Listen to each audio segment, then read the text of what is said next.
নাযীরা, তিনি হলেন সতর্ককারী। সতর্ককারী, the Warner, warning দিতে তিনি এসেছেন। হি ওয়াজ দ্য ওয়ার্নার, সতর্ক করতে, সাবধান বাণী দিতে তিনি এই জমিনে এসেছেন। রব্বুল আলামিন বলেন, তাবারাকাল্লাযী নাযালাল ফুরকানা আলা আবদিহি লিয়াকুনা লিল আলামিনা নাযীরা।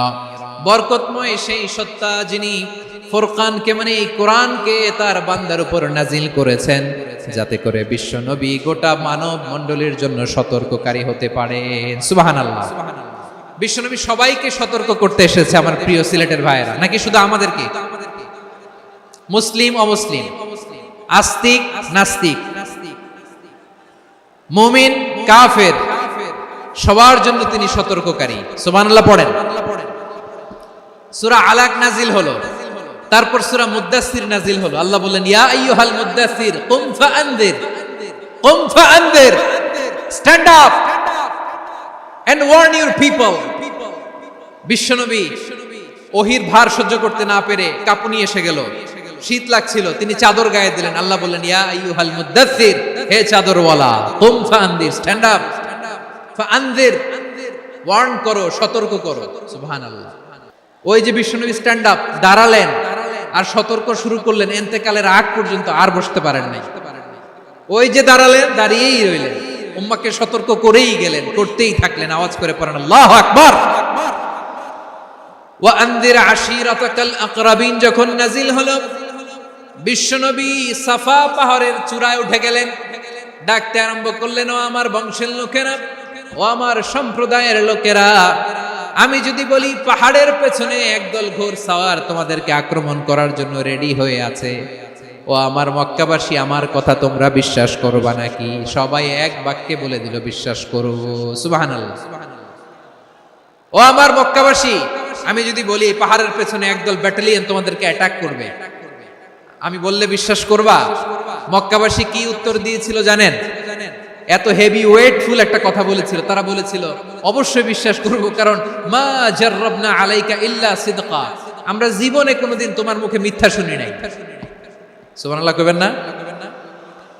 ও মিয়া, যে এলাকায় আপনি জন্মগ্রহণ করলেন, আপনার শৈশব, কৈশোর, আপনার তারুণ্য, আপনার যৌবন যেখানে কাটালেন, ওই এলাকার লোকেরা যদি এক বাক্যে বলে তুমি যা বলবা তাই বিশ্বাস করব, কারণ তোমারে তো মিথ্যা কইতে শুনি নাই। মা জাররাবনা আলাইকা ইল্লা সিদকা, we have never ever witnessed a single lie from you, আমরা জীবনে একটা মিথ্যা তোমার মুখ থেকে শুনি নাই। সুবহানাল্লাহ বলেন। দেখেন, এই কথার মাধ্যমে এক বাক্যে বিগত 40 বছরের সার্টিফিকেশন হয়ে গেছে। বিগত 40 বছর আমার নবী মক্কায় কেমন লাইফ লিড করেছেন, এক বাক্যে সার্টিফিকেশন, মা জাররাবনা আলাইকা ইল্লা সিদকা। তখন বিশ্বনবী বললেন, ফাইন্নী নাযীরুল লাকুম বাইনা ইয়াদাই আযাবিন শাদীদ, যদি আমার কথা বিশ্বাস করো তাহলে জেনে রাখো, যদি মূর্তি পূজা আর এই শিরকি কর্মকাণ্ড ছেড়ে না দিয়ে এক আল্লাহর পথে ফিরে না আসো, কঠিন আযাব তোমাদের জন্য অপেক্ষা করছে। আওয়াজ করে পড়েন আল্লাহু আকবার।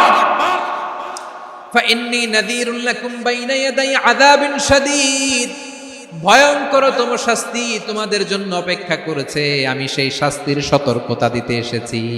তাহলে বিশ্বনবীর আরেকটা বৈশিষ্ট্য, তিনি সতর্কতাকারী। সুবহানাল্লাহ।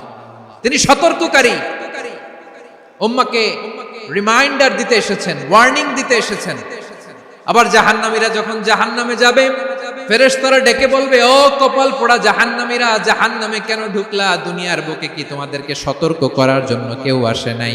কুল্লামা উলকিয়া ফিহা ফাউজুন সাআলাহুম খাযানাতুহা আলাম ইয়াতিকুম নাযীর। সুবহানাল্লাহ পড়েন। আলাম ইয়াতিকুম নাযীর, কোন সতর্ককারী আসে নাই? বিশ্বনবী নাযীর হয়ে, সতর্ককারী হয়ে পৃথিবীতে আসলেন। তিনি জাহান্নামের ব্যাপারে উম্মাহকে সতর্ক করেছেন। জান্নাতকে যেমনি তিনি চমকপ্রদভাবে উম্মাহর সামনে পোট্রে করেছেন, চিত্রায়িত করেছেন, ঠিক অনুরূপভাবে ভয়ঙ্কর জাহান্নামকেও তিনি এই উম্মাহর সামনে পোট্রে করেছেন।